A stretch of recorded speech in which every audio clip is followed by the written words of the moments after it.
ஒரு செல்வந்தர் இருந்தார். ஒரு நாள் அவர் தன் தோட்டத்தில் விளைந்த வாழைக்குலை ஒன்றை பணியாளனிடம் கொடுத்து கோவிலில் கொடுக்க சொன்னார்.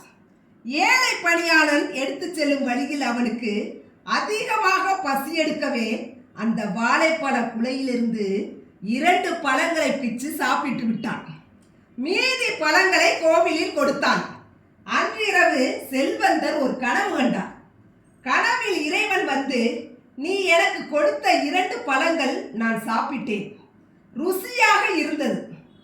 செல்வந்தனுக்கு ஒரே கோபம். ஒரு குலைப்பழம் கொடுத்திருக்க அதில் 2 மட்டுமே இறைவனுக்கு போய் சேர்ந்திருக்கிறது, மீதி என்ன ஆயிற்று என கோபப்பட்டான். மறுநாள் காலை அந்த பணியாளனை கூப்பிட்டு விசாரித்தான். அவன் 2 பழங்களை பசியினால் தான் சாப்பிட்டதை ஒப்புக்கொண்டு மீதி குலையை கோவிலில் கொடுத்து விட்டதை சொன்னான். செல்வந்தனுக்கு புரிந்தது, அந்த ஏழை சாப்பிட்ட பழம் மட்டுமே இறைவனை சென்றடைந்திருக்கிறது என்று. ஆக கடவுளுக்கு போய் சேரணுமா, ஏழைக்கு உதவுங்கள், அது இறைவனுக்கு உதவியதாய் அர்த்தம்.